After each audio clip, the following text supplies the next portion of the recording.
Potter and the goblet of fire. পঞ্চবিংশ অধ্যায়, the egg and the eye. Golden এগের রহস্য জানতে ঠিক কতটা সময় ধরে স্নান করতে হবে তা হ্যারির জানা ছিল না। তাই হ্যারি ঠিক করলো দিনে নয়, রাতে স্নান করবে। তাহলে যতটা সময় লাগার ততটা সময় সে বাথরুমে থাকতে পারবে। প্রিফেক্টের বাথরুম সবাই ব্যবহার করতে পারে না, তাই তার কাছে বিঘ্ন হওয়ার সম্ভাবনা কম। সেড্রিকের কাছ থেকে ও আর কিছু জেনে নিতে চায় না, কিন্তু দেখাই যাক। এই ভেবে ও প্রিফেক্টের বাথরুমে যাবে ঠিক করলো। কাজটা খুব সাবধানে করতে হবে। কেয়ারটেকার ফিল্চের চোখে ধুলো দেওয়া সম্ভব নয়। এর আগে একবার ডরমিটরি থেকে বেরিয়ে ও ফিল্চের হাতে ধরা পড়েছিল। সেই রকম আবার কিছু ঘটুক হ্যারি তা চায় না। গোপন ও সতর্কতার সাথে কাজ শেষ করার জন্য ইনভিজিবল ক্লোক ব্যবহার করতে হবেই।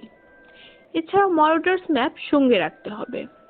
আইন ভঙ্গ করার জন্য সেটা একটা দরকারি সহায়ক হ্যারির কাছে। ম্যাপটা দিয়ে পুরো হগওয়ার্টসের কম সময়ে যাওয়া, গোপনীয় পথগুলো, আর সবচেয়ে গুরুত্বপূর্ণ হলো ক্যাসেলে যারা থাকে তাদের গতিবিধি জানা যাবে। ম্যাপ সামনে রাখলে কে কোথায় রয়েছে, কোথায় হাঁটাহাঁটি করছে, কোন পথ ধরে যাচ্ছে আসছে সবই সামনে ফুটে উঠবে। এমনকি বাথরুমে কেউ যাচ্ছে কিনা তাও জানতে পারবে। বৃহস্পতিবার মাঝরাতের আগে হ্যারি নিঃশব্দে বিছানা ছেড়ে ইনভিজিবল ক্লোকটি পরে পা টিপে টিপে নিচে নামলো। হ্যাগরিড সেদিন রাতে ওকে যেভাবে ড্রাগন দেখিয়েছিল ঠিক সেভাবে। এবার রন ফ্যাটলেডিকে পাসওয়ার্ড বানানা পিটার্স দিয়ে দরজা খোলালো এবং হ্যারিকে পার করলো। তারপর সে গুড লাক জানিয়ে যত তাড়াতাড়ি পারে কমন রুমে চলে গেল। গায়ে ইনভিজিবল ক্লোক, হাতে ম্যাপ, ভারী গোল্ডেন এগ নিয়ে হ্যারি সেড্রিকের দেওয়া নির্দেশ মতো চলল। করিডোরে চাঁদের আলো পড়েছে। করিডোর ফাঁকা, নিশ্চুপ। হ্যারি বরিস দ্য বেলউইভার মূর্তির কাছে গিয়ে সেড্রিকের দেওয়া পাসওয়ার্ড পাইন ফ্রেশ বলে বদ্ধ দরজায় হেলান দিয়ে দাঁড়ালো। দরজাটা ক্যাচ ক্যাচ শব্দ করে খুলে গেল। হ্যারি ভেতরে ঢুকে গা থেকে ইনভিজিবল ক্লোকটা খুলে চারদিকে তাকালো। বাথরুমটা দেখতে দেখতে মনে হলো সে যদি প্রিফেক্ট হতো তাহলে এমন সুন্দর বাথরুম ব্যবহার করতে পারতো। বাথরুমে আলো বলতে ছোট ছোট মোমবাতি দেওয়া অতি সুদৃশ একটা ঝাড় লণ্ঠন। ঘরের সবকিছুই শ্বেত পাথরের, এমনকি ঘরের মেঝের মাঝখানে সুইমিং পুলটাও। আর চারধারে প্রায় 100টা সোনালী রঙের ট্যাপ, তাতে বিভিন্ন রঙের দামি পাথর সেট করা। একটা ডাইভিং বোর্ডও রয়েছে। জানালাগুলোতে ঝুলছে সাদা লিনেন কাপড়ের বড় বড় পর্দা। এক কোণে সাজানো রয়েছে তোয়ালে। দেওয়ালে সোনালী ফ্রেমে বাঁধানো একটি মাত্র ছবি ঝুলছে, একটি সোনালী চুলের সুন্দরী মেয়ের। মেয়েটি সমুদ্রের ধারে একটা পাথরে শুয়ে ঘুমাচ্ছে। ও যতবারই শ্বাস ছাড়ছে মুখে পড়া সোনালী চুলগুলো উড়ছে। হ্যারি হাতে ম্যাপ, গোল্ডেন এগ, ইনভিজিবল ক্লোকটা মেঝেতে রেখে সামনে এগোলো। এত নিস্তব্ধ যে ওর পদশব্দ দেয়ালে প্রতিধ্বনিত হতে লাগলো। রাজকীয় বাথরুমটার চৌবাচ্চায় দু একটা জলের ট্যাপ খুলতে চাইলো হ্যারি। ভাবলো সেড্রিক ওকে ঠকায়নি তো। বাথরুমে স্নান করলে গোল্ডেন এগের রহস্য কিভাবে ফাঁস হবে? যাই হোক, এসেছে যখন দেখাই যাক। ও তোয়ালে, গোল্ডেন এগ আর ইনভিজিবল ক্লোকটা সুইমিং পুলের পাশে এনে রাখলো। তারপর হাঁটু গেড়ে বসে দু একটা ট্যাপ খুললো। বিভিন্ন ট্যাপে বিভিন্ন রঙের পানি বুদবুদ করে বেরিয়ে আসতে লাগলো। একটায় ফুটবলের মতো বড় গোলাপি আর নীল বুদবুদ, তৃতীয়টায় ঘন বরফ সাদা ফোম, এত ঘন যে হ্যারি অনায়াসে তার উপর শুয়ে থাকতে পারে। তৃতীয়টি থেকে বেরিয়ে এলো বেগুনি রঙের সুগন্ধ মেঘ। সেই মেঘটা জলের উপর ভাসতে লাগলো। হ্যারির দারুণ মজা লাগলো। স্নান করার কথা যেন ভুলেই গেল। ট্যাপগুলো কখনো বন্ধ করে কখনো খোলে। তারপর যখন পুলটা কানায় কানায় গরম জলে ভর্তি হয়ে গেল, হ্যারি ফোম আর বাবল দিয়ে মনের সুখে স্নান শেষে সব ট্যাপ বন্ধ করে দিল। পুলটা এত গভীর যে জল মাথা ছাড়িয়ে ওঠে। ও স্নানের শব্দে বাথরুমটা ভরে উঠল।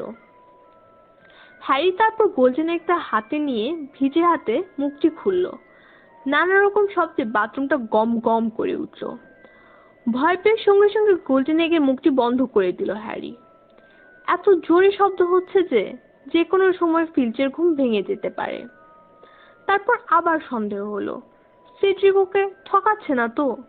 সঙ্গে সঙ্গে ও সুইমিং পুল থেকে লাফিয়ে উঠে আসতে গিয়ে হাত থেকে ডিমটি বাথরুমের মেঝেতে আছড়ে পড়লো। তারপর শুনতে পেল কে যেন কানের কাছে এসে বলল, আমি যদি তুমি হতাম তাহলে গোল্ডেন একটা জলের উপর রাখতাম। হঠাৎ ওরকম কথা শুনে হ্যারি হকচকিয়ে এক গাদা বাবল খেয়ে ফেললো। তারপর দেখলো গম্ভীর মুখে একটি মেয়ে, খুব সম্ভবত ভূত, একটা ট্যাপের উপর পায়ের উপর পা তুলে বসে রয়েছে। হ্যারি ওকে দেখে চিনতে পারলো, মর্নিং মার্টেল, যার ফোপানির শব্দ শুনতে পাওয়া যায় বাথরুমের বাঁকানো পুলের 3 ধাপ নিচে। হ্যারি অসম্ভব ক্ষিপ্ত হয়ে বলল, মার্টেল, তুমি আমার দিকে তাকাচ্ছ কেন? স্নান করার সময় তো আমি কাপড় খুলে ফেলেছি। ফোম এত ঘন যে তা ভেদ করে বোধহয় ওর কথাটা মার্টেলের কানে ঢুকলো না। হ্যারির মনে হলো মেয়েটা যখনই বাথরুমে ঢুকেছে তখন থেকে গোয়েন্দাগিরি করে চলছে। তুমি যখন পুলে নেমেছ আমি তখন চোখ বন্ধ করেছিলাম। মোটা কাচের চশমায় মেয়েটি চোখ ছোট ছোট করলো। বছরের পর বছর আমাকে তোমার দেখতে হবে না। আমার অবশ্য মেয়েদের বাথরুমে আসা ঠিক হয়নি, সে নিয়ে তোমাকে ভাবতে হবে না। তোমাকে কাজের জন্য এখানে আসতে হয়েছে। মার্টেলের সঙ্গে বেশ কিছুক্ষণ অতীতের কথা বলল হ্যারি। এরপর গোল্ডেন একটা ফোম ভর্তি জলে ডুবিয়ে মুখটা খুলল। এবার কিন্তু আগের মতো বিকট শব্দ করে উঠল না। ভেতর থেকে বেরিয়ে এলো গলগল সুরের গান। জলের ভেতর থেকে সেই গানের অর্থ ঠিক বুঝতে পারে না হ্যারি। গানের শব্দ শুনতে গেলে তোমাকে জলে ডুব দিতে হবে, মার্টেল বলল। গোলাপ থেকে ও হ্যারির ওপর আধিপত্য বিস্তার করে চলেছে। হ্যারি খুব বড় করে একটা দম নিয়ে জলে ডুব দিল। জলের তলায় পাথরের উপর বসে সে গোল্ডেন এগের ভেতর থেকে অদ্ভুত সমবেত কণ্ঠের গান শুনতে পেল। এসো, খুঁজে বের করো যেখান থেকে আমাদের গান শুনতে পাচ্ছ। আমরা স্থলে গাইতে পারি না, আর যখন তুমি আমাদের খুঁজবে ভেবে দেখবে আমরা যা পেয়েছি তা তুমি ভীষণভাবে হারাবে। ঘন্টার পর ঘন্টা তোমাকে চেয়ে থাকতে হবে যা আমরা পেয়েছি সেটা উদ্ধার করতে। কিন্তু 1 ঘন্টা তো হয়ে গেল, কোনো আশা নেই, বড্ড দেরি, উধাও হয়েছে, আর তো ফিরবে না। হ্যারি জলের তলা থেকে উপরে ভেসে উঠল। মাথা ঝাঁকুনি দিয়ে চোখের উপর থেকে চুলগুলো সরিয়ে দিল। আমাদের গান শুনেছো? শুনেছি। তাহলে কোথা থেকে গান গাইছি পেয়েছো খুঁজে? না, আমি তোমাদের গান আবার শুনতে চাই। হ্যারি আবার জলে ডুব দেয়।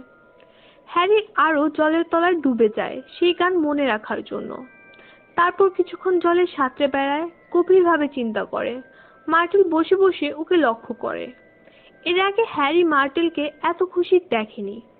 অবশ্য আরেকদিন তাকে সুখী সুখী দেখাচ্ছিল, যেদিন পলিজুস পোষণ দিয়ে হারমোনিয়র মুখময় লোম আর বিড়ালের ল্যাচ করে দিয়েছিল।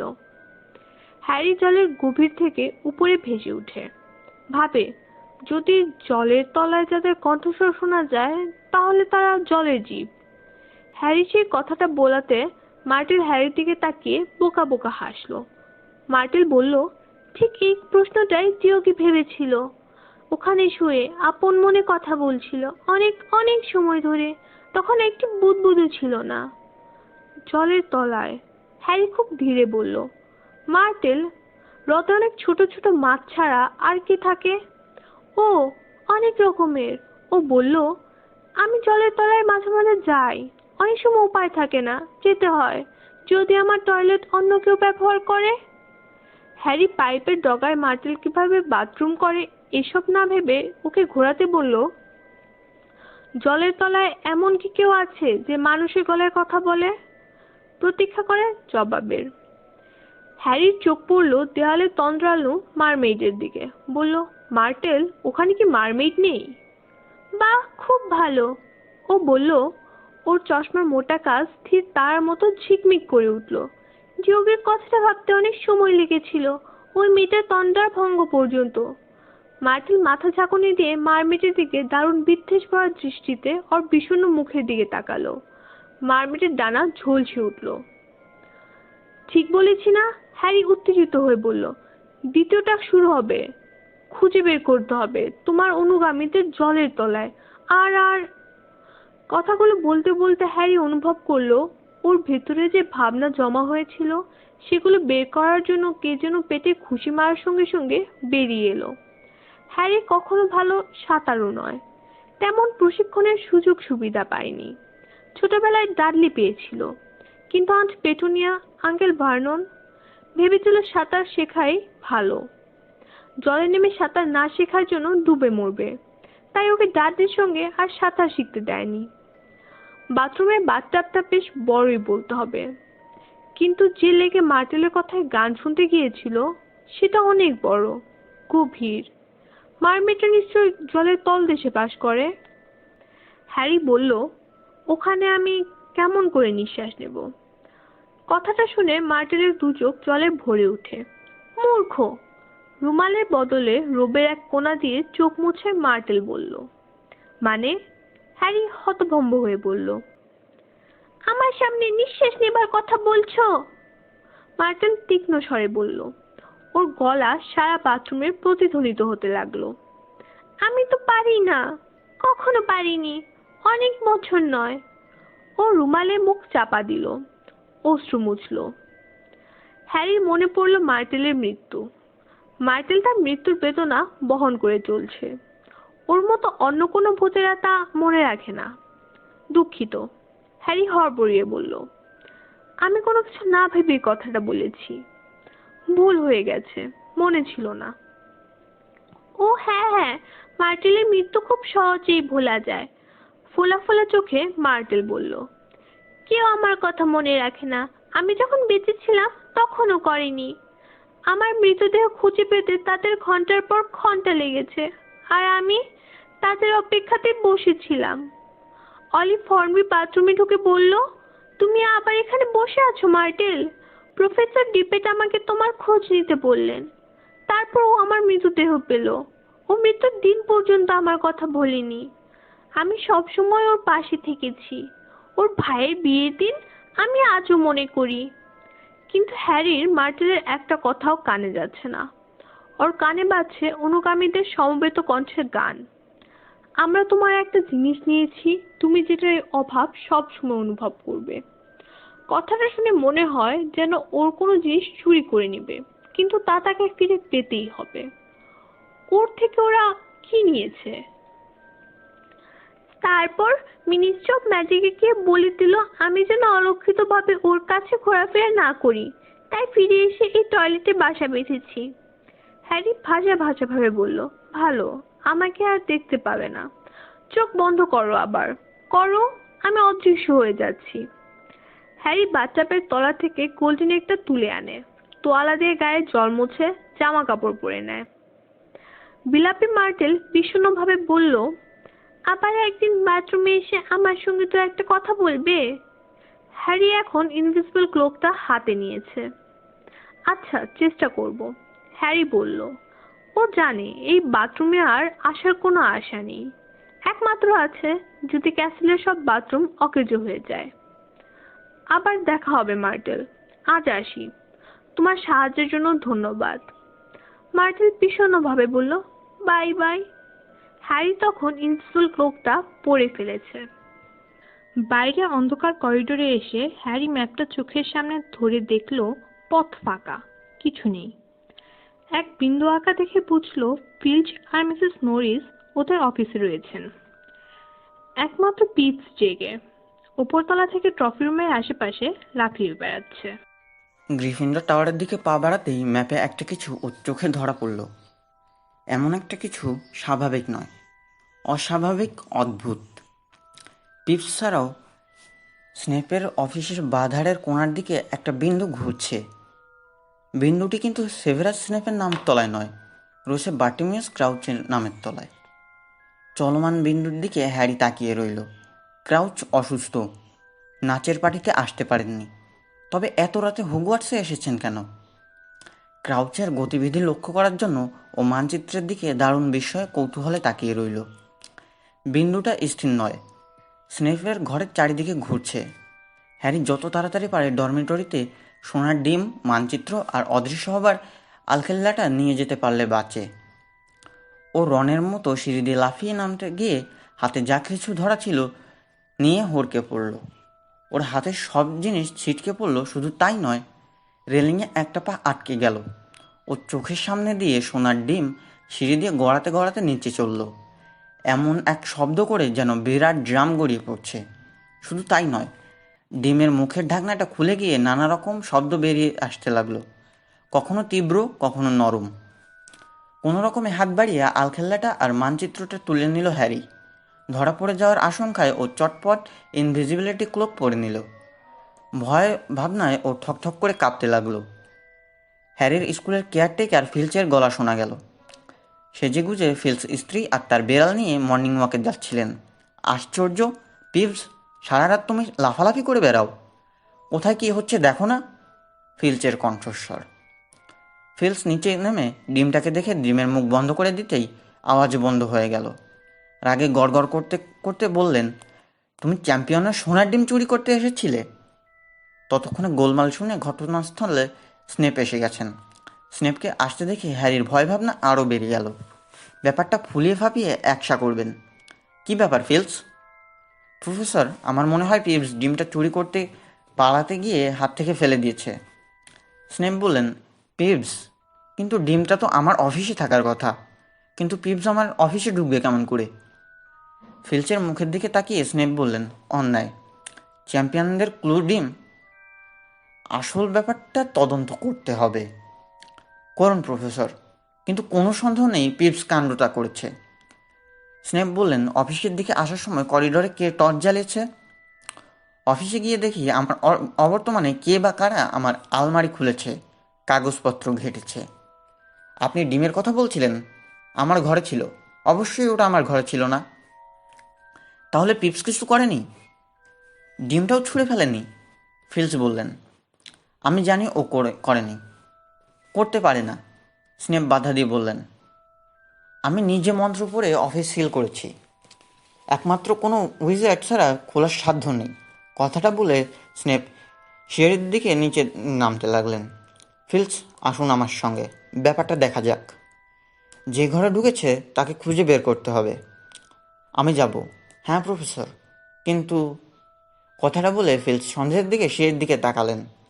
হ্যারি গোড়া থেকেই ফিল্চের মুখ দেখে বুঝতে পেরেছে পিপসকে ছেড়ে দেওয়ার কোনো যুক্তি খুঁজে পাচ্ছে না। হ্যারি নিজের মনে মনে বলল, যাও, ও গেলে হ্যারি বাঁচে। যাও, স্নেপের সঙ্গে যাও। ওদিকে মিসেস নরিস ফিল্চের পায়ের দিকে ঘন ঘন তাকাতে লাগলো। হ্যারি পরিষ্কার বুঝতে পারল ও সারা দেহে স্নান করার সময় যে অপূর্ব গন্ধ ছড়াচ্ছিল তাও অদৃশ্য থাকলেও নাকে না আসার মতো কোনো কারণ নেই। ভাবছেন, বাথরুমে অত বেশি সুগন্ধ দেবার কোনো কারণ নেই। একটা মোদ্দা কথা প্রফেসর, ফিল্চ মুখে দুঃখ দুঃখ ভাব এনে বলল, এবার আমি সরাসরি হেডমাস্টার স্যারের কাছে পিপস ব্যাপারে নালিশ করব। আশা করি এইবার আমার কথা ডাম্বলডোর শুনবেন। আমি জানি পিপস ছাত্রদের জিনিসপত্র হাতায়। আমি হাতে নাতে ধরেছিলাম ওকে। আমি ওকে ক্যাসেল থেকে তাড়িয়ে ছাড়ব। ফিল্চ, আমি ওই হল্লাবাজ ভূতের কথা শুনতে চাই না। এটা আমার অফিস। ক্লাঙ্ক ক্লাঙ্ক ক্লাঙ্ক শব্দ হলো। স্নেপ মাঝপথে আলোচনা থামিয়ে দিলেন। দুজনেই সিঁড়ির দিকে তাকালেন। হ্যারি দেখল ম্যাডাই মুডি ও দুজনের মাঝখানে সামান্য পরিসরে খুঁড়িয়ে খুঁড়িয়ে এসে দাঁড়ালেন। স্বাভাবিকভাবে মুডি অদ্ভুত পোশাক পরেছেন। বেড়াতে যাওয়ার গায়ে জীর্ণ ময়লা রোবস, তার উপর চাপিয়েছেন নাইট শার্ট। যথারীতি লাঠিতে ভর দিয়ে দাঁড়ালেন। কি হে, পার্টি হচ্ছে? ফিল্চ বলল, প্রফেসর, আর আমি গোলমাল প্রচণ্ড শব্দ শুনে এখানে এলাম। দেখলাম হল্লাবাজ পিবস হল্লা করছে, যা হাতের কাছে পাচ্ছে তাই ফেলে দিচ্ছে। তারপর আরও সাংঘাতিক ব্যাপার, প্রফেসর স্নেপ দেখলেন ওর অফিস ঘরে কেউ সিল ভেঙে ঢুকেছে। তুমি চুপ করো, স্নেপ ফিল্চকে ধমক দিলেন। হ্যারি দেখল মুড়ি সিঁড়ির ধাপের কাছে দাঁড়ালেন। ওর ম্যাজিক্যাল চোখ স্নেপকে দেখতে লাগলো, তারপর ওর দিকে। হ্যারির বুক ধক করে উঠল। জানা কথা, মুড়ি তার ম্যাজিক্যাল আই দিয়ে ওকে দেখতে পাবেন, কিন্তু সেই চোখের কেউ তার চোখের সামনে কিছু গোপন রাখতে পারে না। ও স্বচক্ষে সব দেখতে পাচ্ছে। স্নেপ নাইট শার্ট পরে রয়েছেন। ফিল্চ হতভম্ব হয়ে ভারী ডিমটা হাতে নিয়ে দাঁড়িয়ে রয়েছে, আর নিজে রেলিংয়ে পা আটকে দাঁড়িয়ে রয়েছে। কেউ পারুক না পারুক, মুড়ি স্পষ্ট দেখতে পাচ্ছেন। মুড়ি ঠোঁট বেঁকিয়ে হাসলেন, আশ্চর্যও হলেন। স্বাভাবিকভাবে কয়েক সেকেন্ড দুজনে দুজনের দিকে তাকিয়ে রইল। তারপর মুডি হাসি থামিয়ে ও নীল চোখের দৃষ্টি স্নেপের উপর ফেললেন। আমি কি ঠিক শুনেছি? মুডি ধীরে ধীরে বললেন কেউ আপনার অফিস ঘরে ঢুকেছিলেন? খুবই মারাত্মক, স্নেপ বললেন তিক্তভাবে। মুডি বললেন বের করতে হবে কে আপনার অফিস ঘরে ঢুকেছে বা ছিল, তাই না? স্নেপ বলল একজন ছাত্র, আমি হলপ করে বলতে পারি। হ্যারি লক্ষ্য করলো স্নেপের কপালের শিরা দপদপ করছে। আগেও এমন ঘটনা হয়েছে। আমার ব্যক্তিগত স্তর থেকে পোষণের উপকরণ চুরি গেছে। চুরির একমাত্র উদ্দেশ্য ছাত্ররা বেআইনিভাবে যা ইচ্ছে তাই বানাচ্ছে। মুডি বললেন আপনি ঠিক জানেন, এছাড়া অন্য কিছু নয়? অন্য কিছু লুকিয়ে রাখছে না? হ্যারি দেখল মুডির কথা শুনে স্নেপ দারুণভাবে চটে গেছেন। পাতলা মুখটা কালো হয়ে গেছে, রগের শিরাগুলো আরও বেশি ফুলে উঠেছে। স্নেপ আস্তে আস্তে অথচ মারাত্মক সুরে বললেন আপনি ভালো করেই জানেন আমি কোনো কিছু গোপন করি না। আপনি আমার অফিস তো ভালোভাবেই সার্চ করেছিলেন। মুডি বক্র হাসি হেসে বললেন ওটা আমার কাজের মধ্যে পড়ে স্নেপ। তাছাড়া ডাম্বলডোর আমাকে বলেছিলেন সবসময় সতর্ক থাকতে ও চোখ খোলা রাখতে। স্নেপ বললেন ডাম্বলডোরের আমার ওপর প্রচুর আস্থা আছে, কিন্তু আমি বিশ্বাস করি না যে আপনাকে আমার অফিস ঘর সার্চ করতে বলেছিলেন। মুডির গলার স্বর গর্জন করে ওঠে। হ্যাঁ হ্যাঁ, অবশ্যই বিশ্বাস করেন। তাকেও সকলে বিশ্বাস করে, বিশ্বাস করার মানুষ। তাহলেও মাঝে মাঝে এমন কিছু ঘটে। কি বলতে চাই বুঝতে পেরেছেন? স্নেপ হঠাৎ এক মজার কাণ্ড করে বসলেন।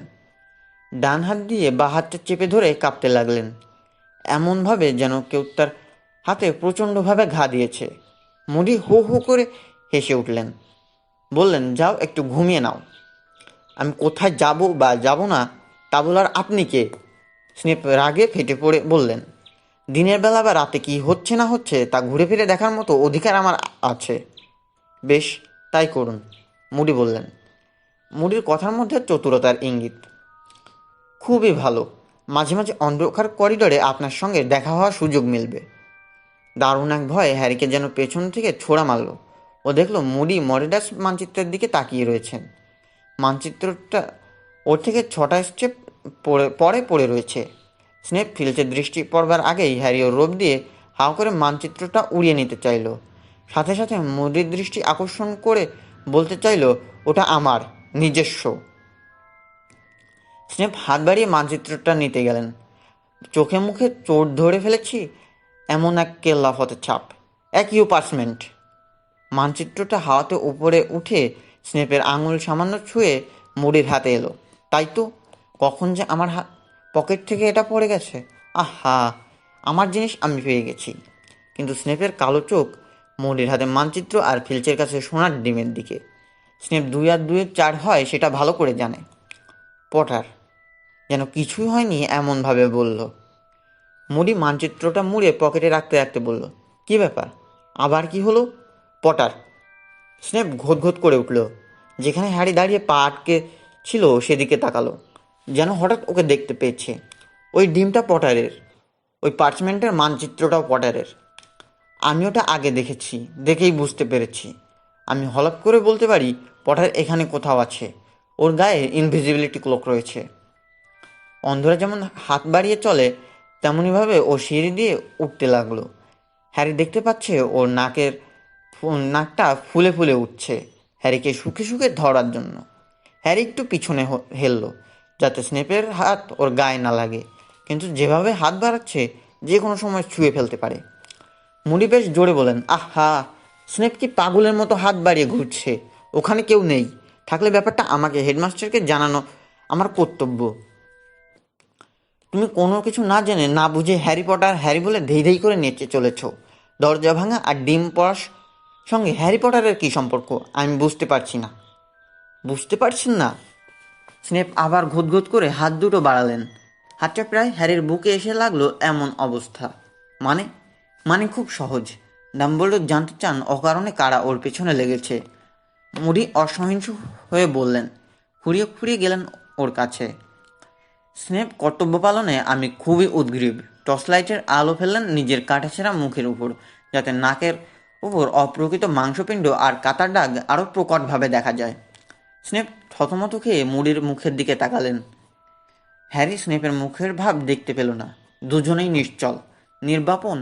হ্যারি স্নেপ ওর হাত নামিয়ে নিলেন, বললেন, আমি ভেবেছিলাম পটার হয়তো এখানে ঘোরাফেরা করছে।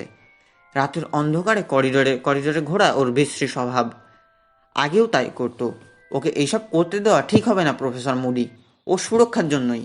তাই মুডিও নরম সুরে বললেন, ওহো, আপনি যে পটারকে এত ভালোবাসেন, ওর মঙ্গল চান, আগে জানতাম না প্রফেসর। সত্যি, আপনি কি অন্তর থেকে চান?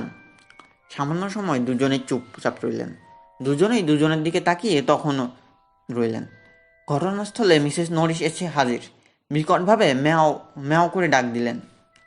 কিন্তু কোথা থেকে তার নাকে আসছে হ্যারির গায়ের গন্ধ।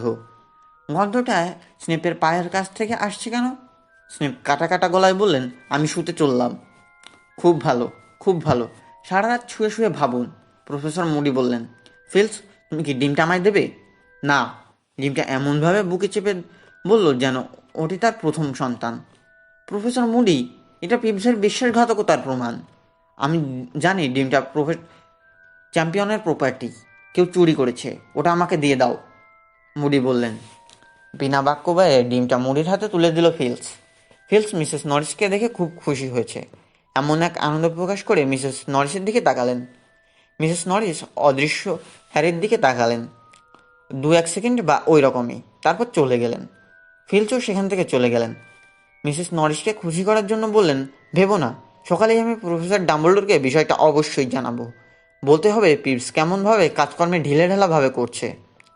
খুব জোরে দড়াম করে দরজা বন্ধ করার শব্দ শোনা গেল। মুড়িয়ে জিনিসপত্রগুলো শেষ সিঁড়ির ধাপে রেখে পা টেনে টেনে খুব পরিশ্রম করে হ্যারি যেখানে আটকা পড়েছিল সেখানে এলেন। বললেন, আজ খুব বেঁচে গেলে পটার, আমি কিন্তু তোমাকে দেখতে পাচ্ছি। হ্যারি তোতো করে বলল, ও হ্যাঁ, আপনার জন্যই, ধন্যবাদ। এটা কি পটার? মুড়ি পকেট থেকে মানচিত্রটা বের করে খুলতে খুলতে বলল, হগওয়ার্টসের মানচিত্র। ও আশা করেছিল মুডি ওর আটকে যাওয়া পাকে রেলিং থেকে মুক্ত করবেন। ওর পায়ে যন্ত্রণা শুরু হয়েছে। মার্লিনস বিয়ার্ড? মুডি চাপা গলায় বলল, চোখ কিন্তু তার হ্যারির যন্ত্রণাকাতর মুখের দিকে। মনে হচ্ছে কোনো গুরুত্বপূর্ণ মানচিত্র পটার। মুডির ম্যাজিক্যাল আই বন বন করে ঘুরতে লাগলো। হ্যাঁ, খুবই দরকারি, হ্যারি বলল। প্রফেসর মুডি, আমার একটা পা রেলিংয়ে আটকে রয়েছে, আপনি কি খুলে দিতে সাহায্য করবেন? কি বললে? ও হ্যাঁ হ্যাঁ, কেন পারবো না, অবশ্যই। মুডি হ্যারির হাত ধরে টান দিলেন। হ্যারির পা খুলে গেল। ওরা সিঁড়ির এক ধাপ উপরে উঠল। মুডির চোখ তখনও পটারের সেই আজব মানচিত্রে। পটার, মুডি খুব আস্তে আস্তে বললেন, তুমি কি বলতে পারো কে স্নেপের অফিস ঘরে দরজা ভেঙে ঢুকেছে? আমি বলছিলাম, মানে এই মানচিত্রটা তো তুমি দেখেছো। হ্যাঁ, বলতে পারি, মিস্টার ক্রাউসকে দেখেছি। মুডির ম্যাজিক্যাল আই মানচিত্রের উপর বন বন করে ঘুরতে লাগলো। দেখতে দেখতে অকস্মাৎ একটু শঙ্কিত হলেন। ক্রাউস, তুমি ঠিক বলছো? তুমি কি নিশ্চিত পটার? কোনো সন্দেহ নেই, হ্যারি বলল। না, ওকে তো এখন দেখতে পাচ্ছি না। ক্রাউচ? খুবই রহস্যজনক বলতে হবে। মুডে একাগ্রচিত্রে রাখা মানচিত্রটা দেখতে লাগলেন। হ্যারি পরিষ্কার বুঝতে পারল ক্রাউচের নাম বলাতে মুডি বেশ দ্বিধায় পড়ে গেছেন। ভাবছেন, তা খুবই জানতে মন চাইল। ভাবল জিজ্ঞেস করা সমীচীন হবে কিনা। সন্দেহ নেই ক্রাউচের নাম বলাতে খুবই চিন্তিত। তাহলেও ওকে এইমাত্র তিনি একটা দারুণ অস্বস্তিকর অবস্থা থেকে সবেমাত্র মুক্ত করেছেন। আচ্ছা প্রফেসর মুডি, আপনার কি মনে হয় কেন ক্রাউচ গভীর রাতে স্নেপের ঘরে সিল ভেঙে ঢুকেছিল? মুডির ম্যাজিক্যাল আই মানচিত্র ছেড়ে হ্যারির মুখের দিকে তাকিয়ে ঘুরতে লাগলো। অদ্ভুত গভীর এক দৃষ্টি। সেই দৃষ্টি দেখে হ্যারির মনে হলো মুডি হয়তো ভাবছেন কি বলবেন বা কেন বলবেন, বললেও কতটা বলবেন। বুঝে নাও পটার। মুডি শেষ পর্যন্ত নীরবতা ভঙ্গ করলেন। তারপর বললেন, লোকদের ধারণা বুড়ো ম্যাডাইয়ের কালো জাদুকরদের ধরা পড়া পার হয়ে গেছে, আর কোনো কাজ নেই। তারপর বললেন, লোকদের ধারণা বুড়ো ম্যাডাইয়ের কালো জাদুকরদের ধরা পড়া ছাড়া আর কোনো কাজ নেই। বাটি ক্রাউচের কাছে ম্যাডাই শিশু। তখন তিনি মানচিত্রটা তন্ন তন্ন করে দেখছেন। হ্যারি কিছু জানার জন্য ছটফট করতে লাগলো। প্রফেসর মুডি, হ্যারি বলল, আপনি কি মনে করেন কিছু অমঙ্গল হতে যাচ্ছে? চক্রান্ত চলছে? হ্যাঁ হ্যাঁ, সেই রকমই কিছু, মুডি তীক্ষ্ণ স্বরে বললেন। তুমি জানো? হ্যারি ভাবলো প্রশ্নটা করেও বাড়াবাড়ি করেনি তো। মুডি তো মনে করেন না হগওয়ার্টসের বাইরে কোনো সংবাদ রাখে। কথার প্রসঙ্গে হয়তো সিরিয়াসও এসে পড়তে পারেন। আমি কিছু জানি না, হ্যারি বলল। মাঝে মাঝে অদ্ভুত সব ঘটনা ঘটে যাচ্ছে, তাই বলছিলাম। ডেইলি প্রফিটেও খবর বেরোচ্ছে, খালমার্ক ওয়ার্ল্ড কাপের সময়, তারপর ডেড ইটার, আরও সব সময় মুডির দুটি চোখই বড় বড় হয়ে উঠল। পটার, তুমি অতি বুদ্ধিমান ছেলে। মুডির ম্যাজিক্যাল আই আবার মানচিত্রের ওপর পড়ল। ক্রাউচও হয়তো ওই রকম কিছু চিন্তা করেন। ওই রিটা স্কিটার নানা রকম লিখেছে, শুধু রটিয়ে বেড়াচ্ছে। সে সময় লোকদের উৎকণ্ঠিত হওয়া স্বাভাবিক। কথাটা বলে মুডি মুচকি হাসলেন। তারপরই মানচিত্রের বাদ দিকে কোণে তাকালেন। দেখছি একজন ডেটিটার যত্রতত্র অবাধে ঘুরছে। হ্যারির মনে একই প্রশ্ন। হ্যাঁ, শোনো পটার, তোমাকে আমি একটা প্রশ্ন করতে চাই, মুডি বললেন। হ্যারি জানে প্রশ্নটি। মানচিত্রটি কোথা থেকে ও পেয়েছে।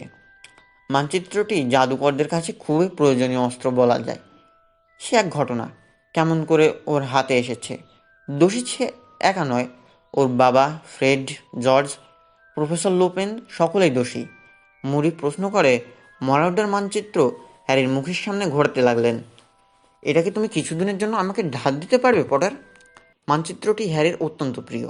তাহলেও স্বস্তি পেল এই কথা ভেবে, কোথা থেকে মানচিত্রটা ও পেয়েছে মুডি এ কথা জিজ্ঞেস করেনি বলে।